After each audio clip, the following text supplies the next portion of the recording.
In the Kremlin, an important guest has arrived.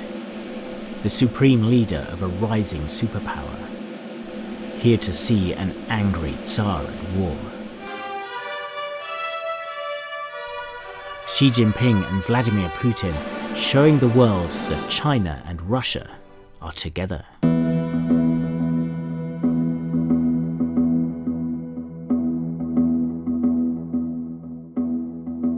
Their militaries work together.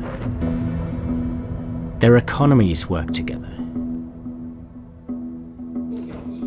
Their diplomats work together.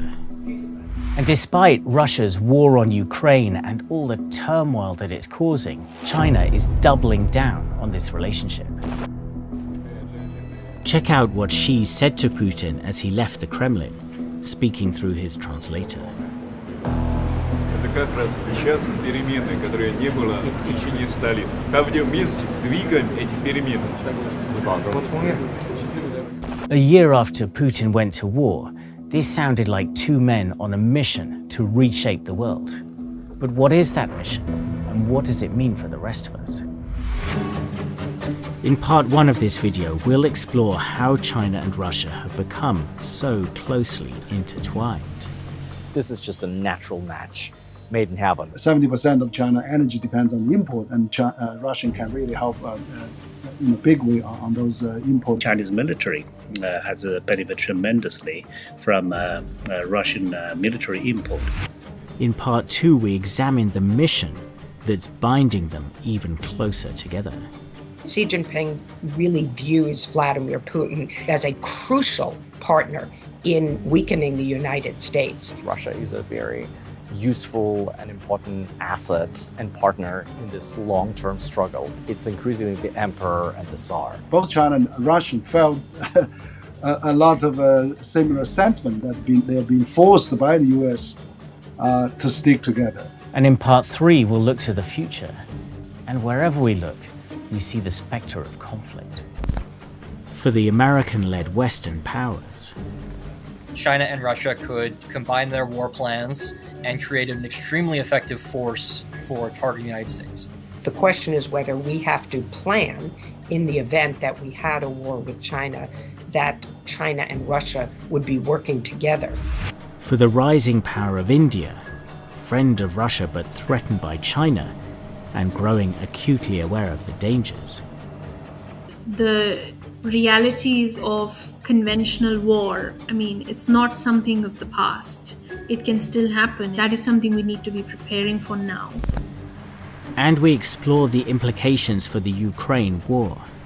The stakes are high for everyone, and the end game is very far from clear.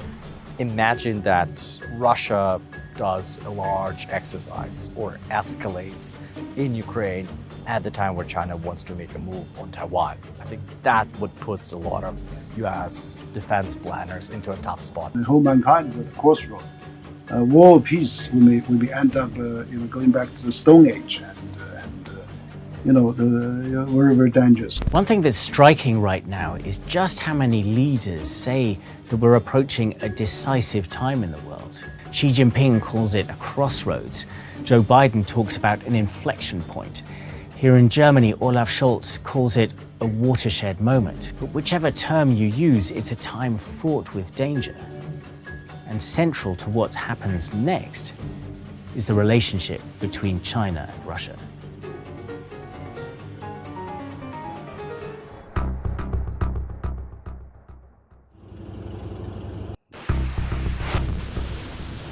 War games in Russia's Far East. The Vostok exercises bring together a host of Russia's friends. Chief among the guests is China. This is just the latest in a run of drills between Russia and China and other partners that's intensifying year by year. From the Middle East together with Iran, to the far south of the Indian Ocean together with South Africa, and even going beyond the scope of exercises to bring Russian and Chinese operations closer together. In recent years, we have also done some what we call the joint patrol, be it in air or you beat at sea. So this kind of joint patrol are not exercises. They're just kind of joint operations. Operations that have made their neighbors wary around the Sea of Japan. On multiple occasions, US allies Japan and South Korea have scrambled jets in response and published detailed charts of naval and air force movements to show that they are on alert. The joint patrols are part of a wide-ranging roadmap for military cooperation signed by Russia and China's defense ministers. A further deepening of a relationship that goes back a long way. Chinese military has benefited tremendously from Russian military import ever since the 1990s. Zhou Bo is a retired senior colonel of the Chinese military, the PLA. So today, Chinese military is growing with strength, but without Russia's assistance, for decades, and our own efforts, probably the Chinese military would not be as strong as it is today. Relations between the two sides ruptured during the Cold War over ideology and territory. They even came to open conflict along their eastern border. US President Richard Nixon exploited these tensions to build ties with Beijing in the 1970s. But as the Soviet Union veered towards collapse, an opening came. In the 80s, when pragmatic leadership arrived in Moscow and Beijing, they decided that sorting out this territorial dispute, not investing a lot of resources and money into this potential confrontation between two nuclear powers, but focusing elsewhere, is worth it. And that's where the foundation for the relationship was built. Alexander Gabuyev is a Russian expert on China based in Berlin. After collapse of the Soviet Union, Russia emerged as the major provider of military hardware to China. China was under sanctions following the Tiananmen massacre in '89, and Russia was the only source of sophisticated military technology, and China obviously used that to its advantage to buy a lot of stuff, and by the way, keep the Russian military industry afloat. This was a time of political and economic turmoil in Russia. It desperately needed money. Soon China became a new market not just for weapons, but for its vast natural resources. When Vladimir Putin came to power, he quickly signed a wide-ranging treaty with his opposite number, Jiang Zemin, to cement the relationship further and pave the way to fully settling the border issue. In 2006, the border was finally demarcated, and since that time, maintaining peace along this more than 4,000-kilometer border is paramount for both Beijing and Moscow. By this time, China was in the World Trade Organization. Its ticket to becoming the economic giant we know today. A transformation that Russia would play a part in. This is just a natural match made in heaven. Russia has abundance of natural resources, needs capital and technology. China is the exact opposite. And for Putin, China became a source not just of economic strength, but of tools of repression for a regime that became more authoritarian the longer he stayed in power. China is one of the secrets for longevity and survival of the system that Vladimir Putin used to build. And in 2014, as Putin's ambitions spread outwards with the annexation of Crimea, he set Russia on a still clearer course towards China and away from the West. This is where you can see the relationship between Russia and China becoming something deeper than a matter of trade and oil and technology and even repression. It's become a joint mission, a mission that the world caught an early glimpse of here in Germany, what seems like almost a lifetime ago.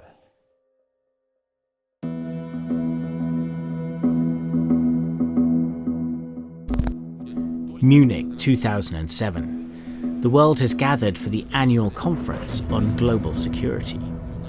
The most eagerly awaited speaker is Vladimir Putin. In his opening words, he makes clear this will be no ordinary speech. Формат конференции дает мне возможность избежать излишнего политеса. И если мои рассуждения покажутся нашим коллегам излишне полемически заостренными, либо неточными, я прошу на меня не сердиться. Это ведь только конференция. Then he let loose with a tirade against what he described as a unipolar world. Что же такое однополярный мир? Как бы ни украшали этот термин, он в конечном итоге означает на практике только одно. Это один центр власти, один центр силы, один центр принятия решения. Это мир одного хозяина, одного суверена. And that master, he said, was America. Отдельные нормы, да по сути чуть ли не вся система права одного государства, прежде всего, конечно, Соединенных Штатов, перешагнула свои национальные границы и, по сути, во всех сферах, и в экономике, и в политике, и в гуманитарной сфере навязывается другим государствам. Ну, кому это понравится? Кому это понравится? This was Putin railing against almost every facet of American power. But central to his complaint was the enlargement of NATO. The NATO alliance had gained 10 new members since the end of the Cold War, all of them from the former Eastern Bloc, which had been dominated by the Soviet Union. None of these countries had been forced to join NATO. Far from it. They clamored to join, to cement their futures as secure democracies under the ultimate protection of American nuclear forces. And at the NATO summit in 2008, more lined up behind them, with Georgia and Ukraine saying they wanted to join too. Ukraine's president stressed his country's right to choose. Україна є незалежна, суверенна держава. Проголошені в Україні національні безпекові політики співпадають з основами безпекової і оборонної політики, яку проводить Північно-Атлантична організація. Putin was invited to the NATO summit, and his objections loomed over the event. Germany and France were especially wary. The result, Ukraine and Georgia got just vague promises that they would one day join. But they were still promises, and Putin condemned the move. В границах мощного военного блока, действия членов которого регулируются в том числе и статьей 5 Вашингтонского договора, будет воспринято в России как прямая угроза безопасности нашей страны. 4 months later, Russia was at war with Georgia. This was the first manifestation of a fundamental conflict between the right of self-determination of Russia's neighboring states and Putin's insistence that their choices posed a threat to Russia's security and its status. Ukraine would become his greatest fixation. Putin is obsessed over control of Ukraine. He believes that without control over Ukraine, Russia is not a great power, it's not an empire. And I think that this proposition has never been tested in the Russian domestic discourse, like why dominating this 40 million nation is vital for Russia's prosperity and security in the 21st century. But that's what Mr. Putin believes. These obsessions with Ukraine, with NATO, and with American power have driven Vladimir Putin all the way from that speech in Munich all those years ago to the violence and destruction that we see today. His relationship with the West is effectively over. Instead, he's nurtured one critical friendship with a man who increasingly sees the world in the same way. Xi Jinping came to power in China in 2012 after a run of extraordinary growth and development. But the political system was beset by corruption and a sense of drift. Xi's answer, a public crackdown on high-profile corruption cases, increasing political repression, and talking up a patriotic quest, what he called the Great Rejuvenation of the Chinese nation. The consequences of this have already been huge. China's technological transformation has made it not freer, but more of a digital police state.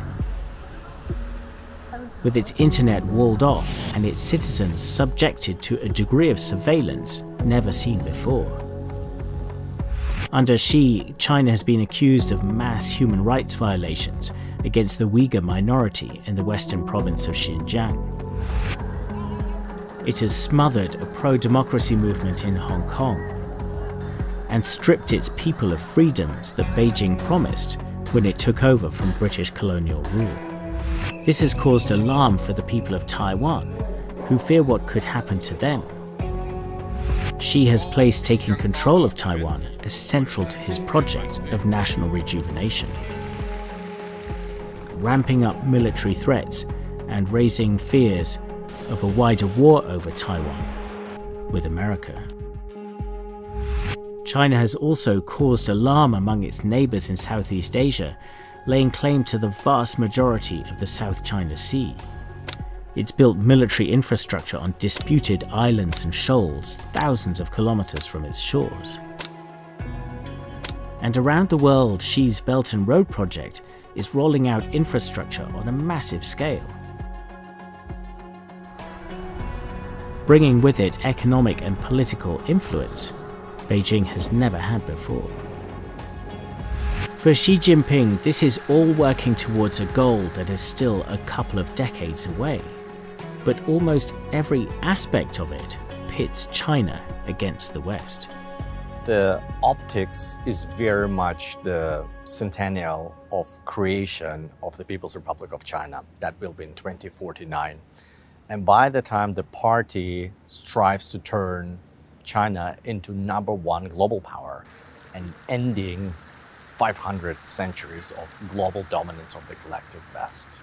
So global power redistribution and emergence of China as #1 global superpower. And from Xi's standpoint, one thing stands in the way of achieving that vision: the US. Under Donald Trump and Joe Biden, US policy towards China has taken a hawkish turn, responding to Xi's ambitions.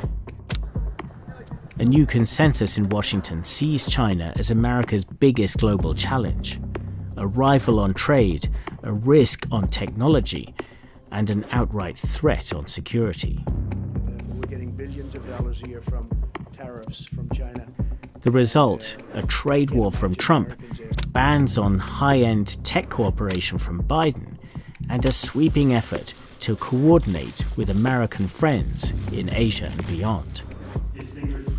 The Quad brings together the US, Japan, India, and Australia, advocating what they call a free and open Indo-Pacific.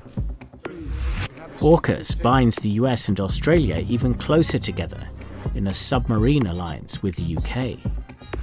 And in the G7, Washington has agreed with Europe, Japan, and Canada on the need to reduce risky dependencies on China.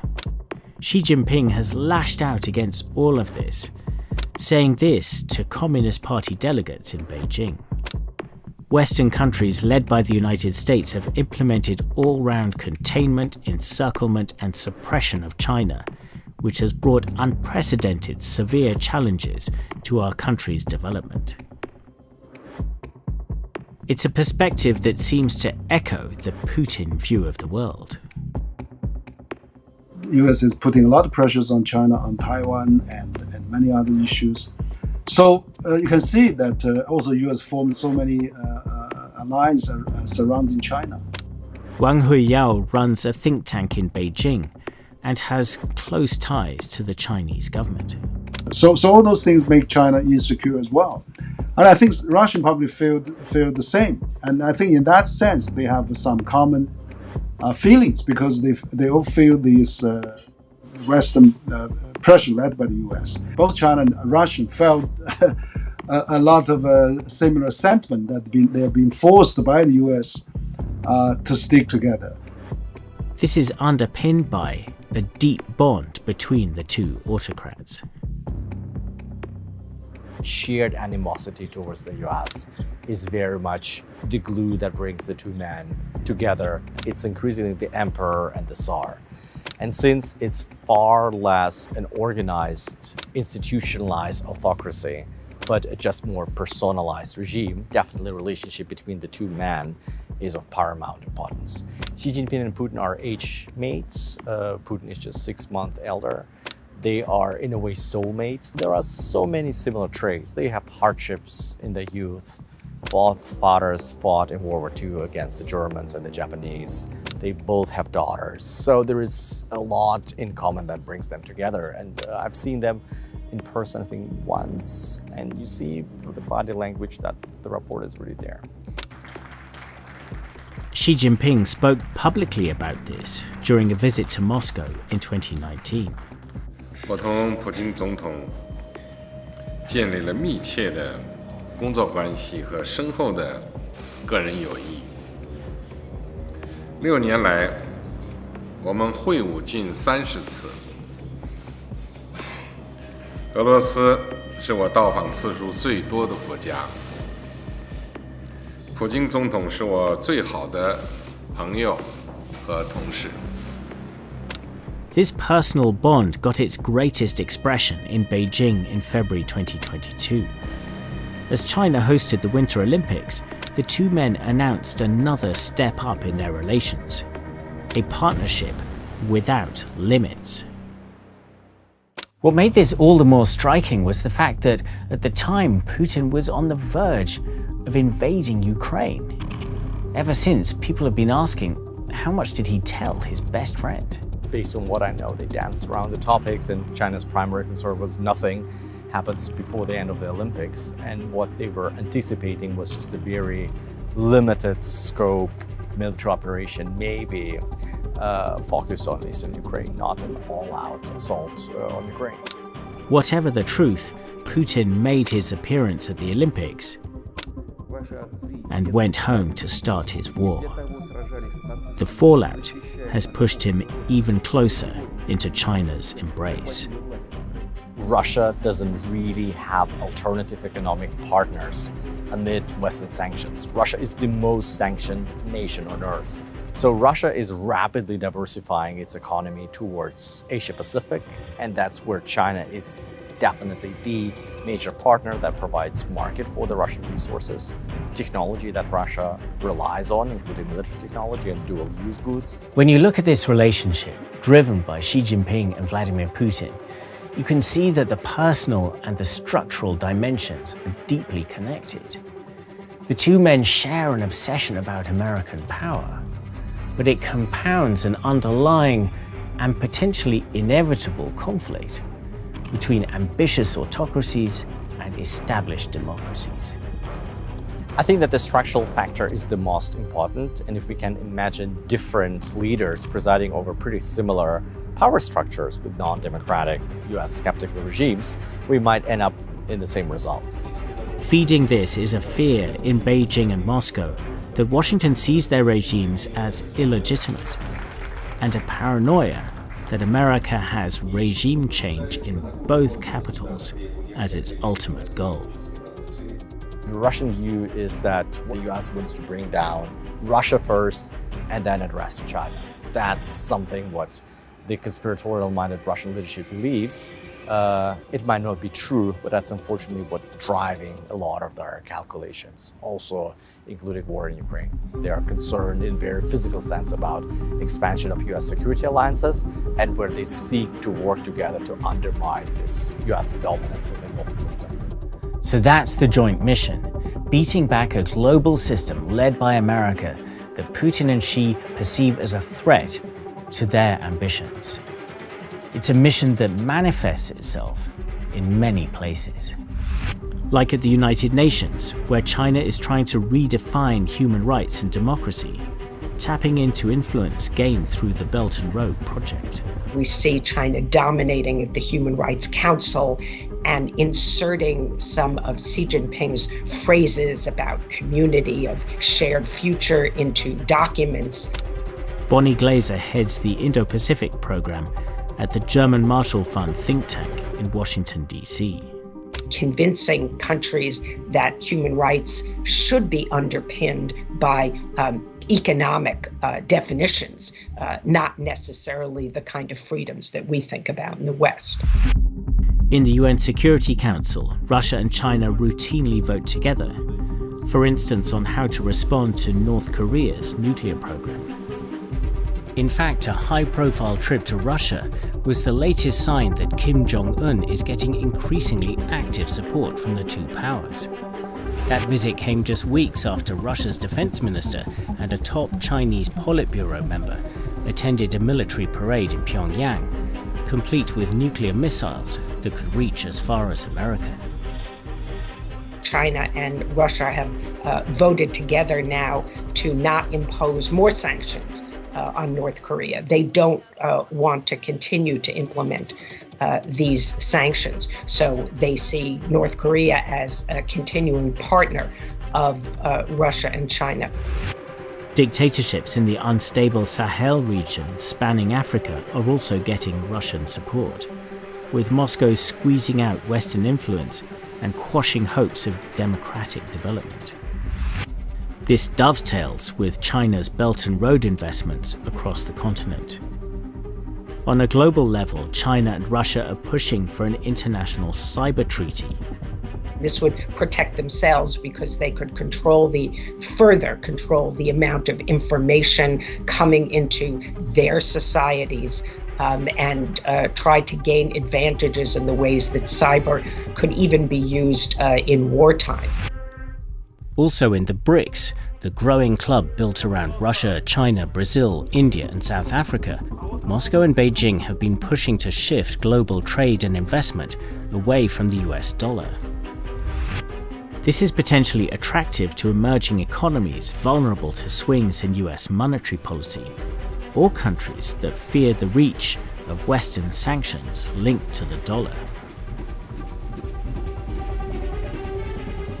Increasingly, China is positioning its currency, the renminbi or RMB, as the answer. Russia is already playing along, accepting RMB for commodities sales to China. This sidesteps the US financial system that it's been shut out of since the war began. But Putin's war has also brought along some problems for China. The war in Ukraine, it's a mixed bag for China. On one hand, it really keeps the US distracted. A lot of resources are being spent on European security. The flip side is that the global economy gets more destabilized. Then also China sees certain alienation of Europe from China. And then when people say we should focus more on potential nightmarish scenario in the Taiwan Strait because of what happened in Ukraine, and we need to start to de-risk, diversify away friendshore, offshore. So all of that discussion is amplified by Russia's war in Ukraine. So despite the no limits rhetoric, there are some limits to this relationship. China is not overtly supporting Russia's war, and most importantly, it is not a full-scale military alliance, with a guarantee like NATO's Article 5.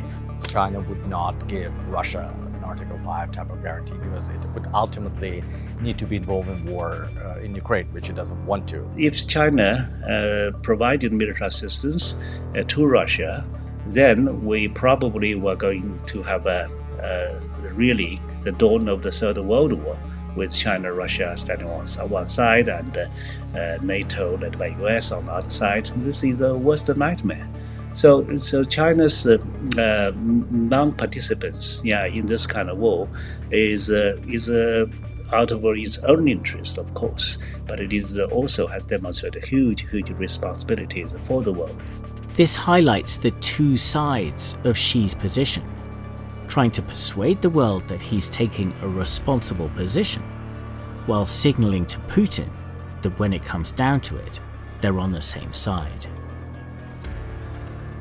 I think that the way that Xi Jinping came to Moscow, showing his unequivocal support, basically, not saying that he approves of the war against Ukraine, but saying that the first state visit is to Russia. He comes extra to see his friend in the Kremlin and spend nearly 3 days with him. That's a big show of support. And short of a military alliance, there's still huge potential for the two powers to work together.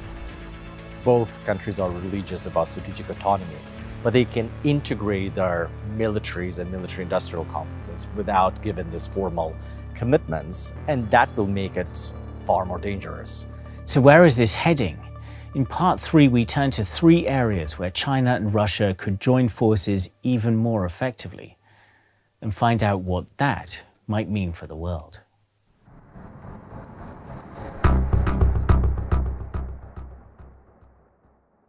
Gansu Province, Western China. It's 2021, and high above the Earth, satellites from the US firm Planet Labs scan the desert, following a lead. There had been some rumors that we were undercounting the number of nuclear launchers in China. Decca Eveleth is a nuclear weapons researcher based in Monterey, California. We had seen some construction of a limited number of silos at a concepts of operations site at a place called Jilantai. A silo is effectively a large reinforced hole in the ground that you can launch a missile out of. And so we decided we were going to go basically look to see if they had built up significant numbers of those patterns of silos. And we finally came across the ones near a place called Yumen, where they're building about 120 solid fuel missile silos. There was a wind farm nearby, but the researchers were sure this was something completely different. You had these inflatable covers. All of them were spaced 3 kilometers apart, and we saw trenches for communications wiring to cut and cover underground command bunkers. China may show off its nuclear weapons at ceremonial parades, but it's always had far fewer than either the US or Russia, which currently both have around 5,000 to 6,000. Now, that's changing. Fast. Well, China's arsenal has been for a very long time relatively small, but it is growing. And by 2030, I think the prediction is that they will have about 1,000 warheads, and by the middle of the 2030s, as many as 1,500. So China is clearly on a trajectory of doubling and then tripling its nuclear arsenal. But it's not just a question of numbers. China is also rethinking its approach to nuclear weapons, particularly its intercontinental ballistic missiles, or ICBMs. Most of China's existing ICBMs that are currently deployed are on mobile trucks. So they drive trucks around, they have tunnels, and the idea is that it makes it harder for the US to target them because they're always moving. The problem with that is that it's a really, really expensive and complicated force to operate. Now this rapid expansion of missile silos enables a boost in both numbers and reaction speed. It's just a much more responsive force. You have, it's already in the silo, if you are on alert, most of the time you have a near instantaneous launch position. This is China preparing its nuclear forces for a possible war with the United States. And for the West, there's another dimension to this. We should not underestimate the degree to which Russia and China will work together. For example, developing shared nuclear planning. I think that's an area that would be extremely detrimental to Western interests. Their combined forces are going to outnumber U.S. current forces if the current trajectory holds. And so the fear, I would say, is that, the fear has been that China and Russia could combine their war plans and create an extremely effective force for targeting the United States. This is a nightmare scenario for the US. The question is whether we have to plan, in the event that we had a war with China, that China and Russia would be working together. And I think that in our nuclear planning in the past, that has not been the assumption. And of course, if you combine those two arsenals, then we would be facing a massive threat. China and Russia could coordinate in many ways that could leave the US struggling to respond. In a situation in which there is a crisis or limited war with China, making sure that there are still deterrence assets in place to make sure that Russia doesn't do something in Europe, or vice versa. If there's a limited war with Russia, making sure that China doesn't see the opportunity to take Taiwan. That's the problem that we have right now. On top of this, new developments in cruise missile technology could threaten even greater instability. When you have these new technologies like stealth cruise missiles, you're getting into territory in which it's possible that you could destroy almost the entirety of the opponent's missile forces very quickly. And when you're in that situation, the solution is effectively that you need to be the first mover, right? So that's what I worry about, a situation in which both, for example, Russia and the United States have stealth cruise missiles, or both Russia and China and the United States have stealth cruise missiles. With such weapons in future arsenals, the big three militaries could be on a hair trigger.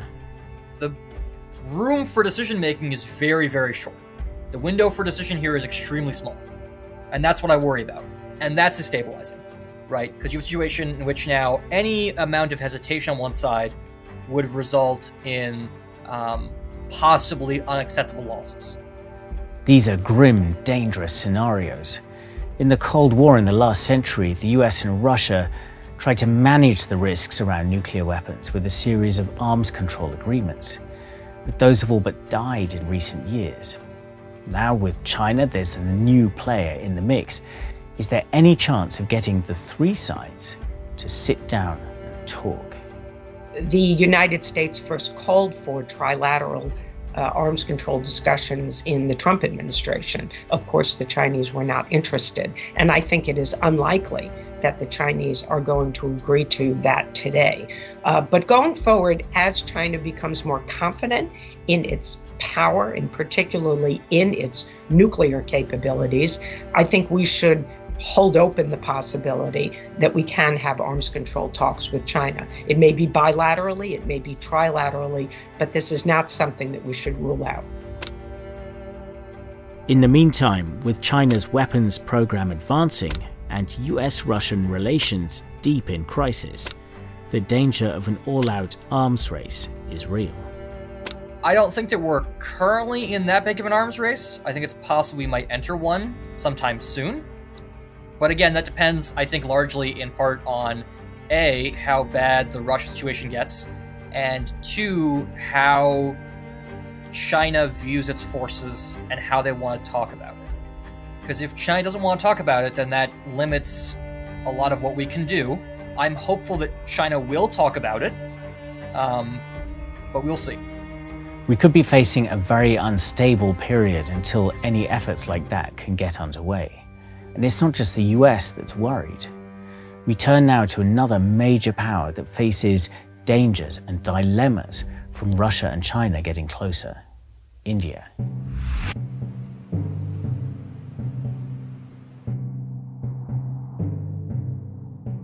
In the eastern Himalayas, there is a struggle underway. This is the Indian state of Arunachal Pradesh, home to some of the holiest sites of Tibetan Buddhism. The Dalai Lama escaped here from Tibet after the uprising against Chinese rule there in 1959. China quashed the rebellion and controls Tibet to this day, and Beijing claims it should control Arunachal Pradesh too, and even calls it Southern Tibet. Against this backdrop, India has ramped up its troop presence here, bracing for violence after recent clashes with Chinese forces. And it's building up infrastructure too, trying to make it easier to keep hold of these remote lands. India has been on high alert along its vast border with China ever since fighting in 2020 killed dozens of troops. The biggest flare-up in decades in what is the world's largest border dispute. 60 years of border architecture went up in flames overnight. Since then, there has been significant troop buildup by both sides, and this is a live problem. Tensions have been brewing since early on in Narendra Modi's period in office. When Prime Minister Modi's government first came into power, they really tried hard to reach out to China. Garima Mohan is a fellow at the German Marshall Fund think tank in Berlin. We often heard of the China model of development being touted in India, really a hope of forging good ties and relationships with China. However, that was spurned from the Chinese side when we almost simultaneously with these meetings started seeing more incursions on the India-China border. Delhi has also been unnerved by Xi Jinping intensifying Chinese engagement with India's neighbours, pouring investment into Sri Lanka, into Bangladesh, and into India's arch enemy, Pakistan. And China's actions in its own backyard have worried Indian observers too. All they see is now patterns of intimidation and aggression followed by China with most of its close neighbors, with Japan, of course, with the case of Taiwan in South China Sea, and now on the Himalayan border. Taken together, all this has transformed Indian thinking on China from an open question to a serious sense of alarm. What kind of international actor would China be as it rises? And the answer, unfortunately, is quite is a difficult one. It's a scary one. You have seen now the conversation in India change completely. Within the political spectrum, there is no single political party that sees China as a friend. China is seen as the most consequential foreign policy issue and existential threat to India. What's doubly scary for India is China getting so close to Russia, something that throws one of Delhi's most important relationships into question. The India-Russia relationship, I like to say, is one deeply rooted in nostalgia. Russia, previously the Soviet Union, played a very important role in the history of independent India as it was building its institutions, including the Indian military. So, for example, my parents' generation have a very romanticized view of the country. It's also a relationship built on weapons. Russia has been India's biggest military supplier for decades. Now Delhi has to think about Chinese influence on its old friend. It is definitely moving into the direction of Moscow being junior partner to Beijing. And that really is a difficult scenario for India, given that China is the most important threat India faces right now. India already sees Russia and China coordinating more closely in groupings like the BRICS, as we saw earlier, and the SCO, the Shanghai Cooperation Organization. I've even spoken to certain folks in New Delhi who mentioned that they were surprised by Russia's behavior. They've been surprised at how openly Russia has been batting for Chinese positions in these multilateral formats, where in the past, Russia would often hedge with India.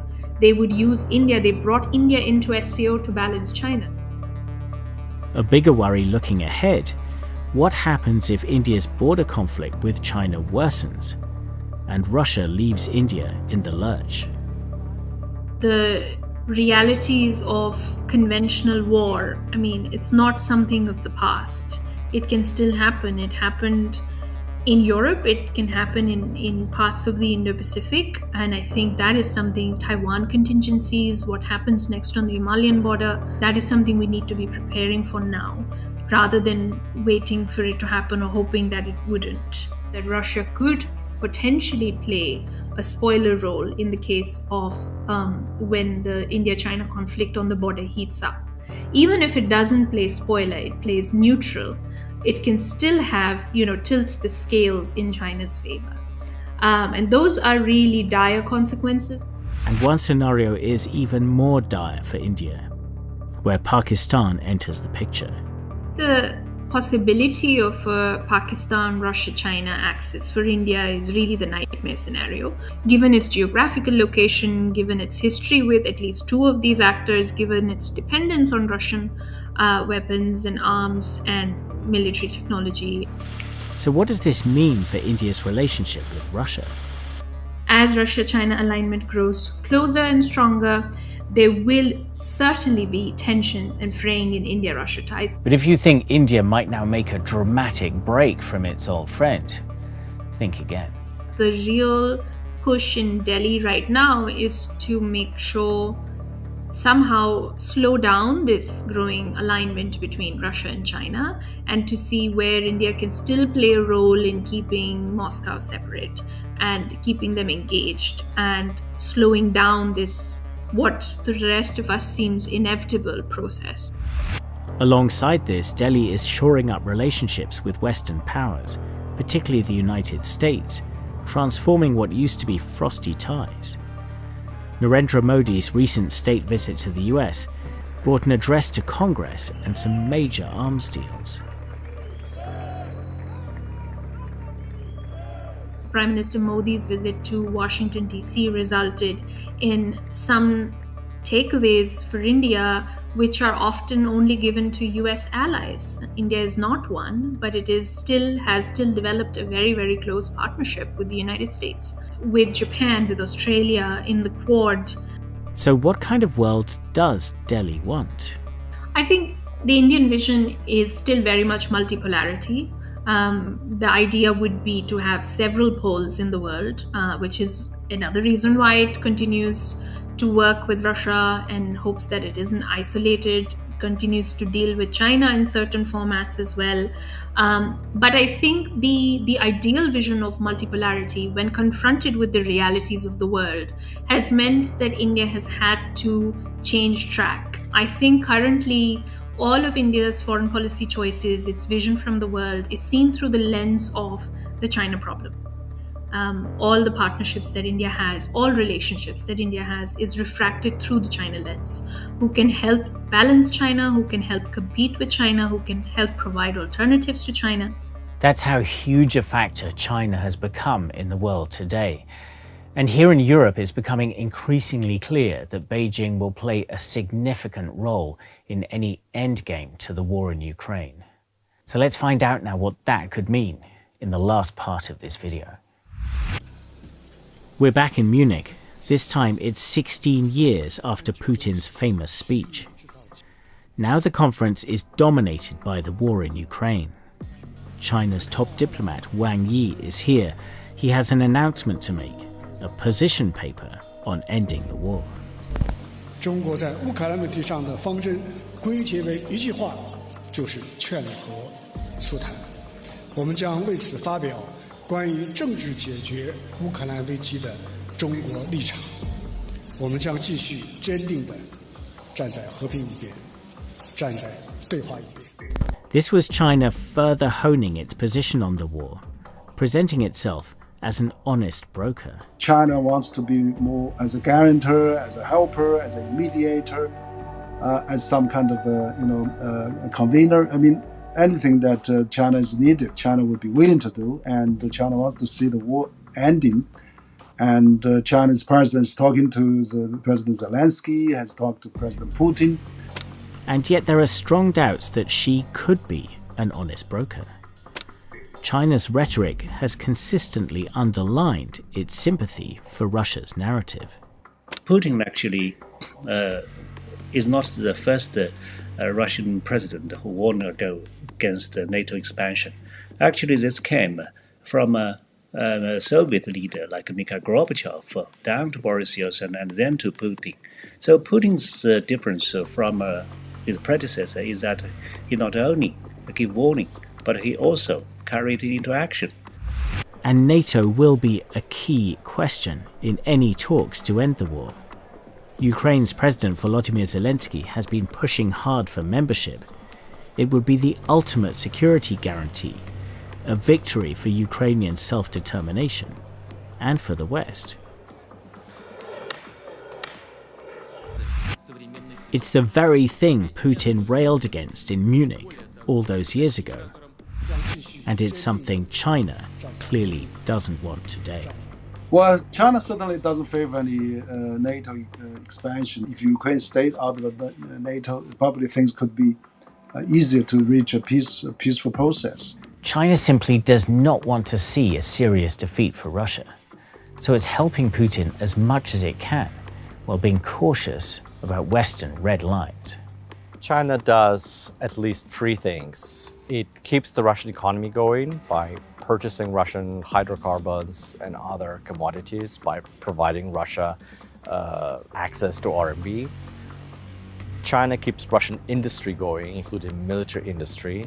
The red line for the Chinese, communicated by the Americans, is not violation of sanctions in a very overt way, and no supply of kinetic military goods that would dramatically help the Russian military effort. I think that for the time being, China keeps these two red lines and respects them. But I think that everything outside of the scope of the red lines is really helpful for Russia to continue this lengthy and tragic war of attrition. So Putin gets this support from China and backs up his position with a threat to resort to nuclear weapons if he doesn't get his way. A threat designed to deter greater Western support for Ukraine, and a threat that Chinese voices highlight. I believe the best outcome is Ukraine will lose some new territories in addition to Crimea. So where are these new territories? It is somewhere within the 4 provinces that are already declared by Russia to be Russian territories. Then the worst outcome is President Putin decided to use a tactical nuclear weapon. And the whole mankind is at the crossroad. War or peace, we may end up going back to the Stone Age and very, very dangerous. Xi Jinping has publicly distanced himself from Putin's nuclear threats, part of his effort to appeal to Europeans and open up transatlantic divisions between them and the US. So you can see the outlines here of Moscow and Beijing taking a multi-pronged approach to Ukraine. Russia digging in for a long war, taking any help that it can get from China. Beijing keeping Moscow afloat, while doing what it can to divide the West. And Putin backing all of this up with threats of nuclear escalation. He feels pretty confident that time is on his side, that things don't go well in the front lines, but they don't go utterly miserably for him. And then at some point, the Western will to support Ukraine might be broken. We might have Donald Trump back, we might have a different president in France, we might have a different chancellor in Germany, and that's where Ukrainians start to fight internally, and that's ultimately, he doesn't get control over Ukraine, but he keeps what's left of Ukraine broken, dysfunctional, miserable, depopulated, and that's a good enough outcome. That's his bet. And for China, that might look pretty attractive, a situation it could potentially take advantage of. Right now, there is a war, in Europe, which will last for many years. Nobody knows how many years, but this is the only conclusion we know, that it will simply last. So for many years, NATO will simply be bogged down in Europe. Imagine that Russia does a large exercise or escalates in Ukraine at the time where China wants to make a move on Taiwan. I think that would put a lot of US defense planners into a tough spot, because you obviously need to allocate resources to address the challenge in the West, in Europe. This underlines that any endgame in the war is going to be about much more than Russia and Ukraine. It's going to be a test of wills and resilience for everyone involved. Russia and China together, and Ukraine and the entire collective West. Autocracies versus democracies at loggerheads over the future of the world. The drama in Russia over the mercenary leader Yevgeny Prigozhin challenging the military leadership raised questions over the Kremlin regime, questions that matter for China. The concern about potential instability in Russia is going to be there going forward, and Beijing will be watching this closely.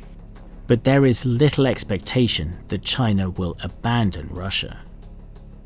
Xi Jinping really views Vladimir Putin as a crucial partner in weakening the United States. It is my view that it is no longer possible to drive a wedge between Russia and China, if it was ever possible.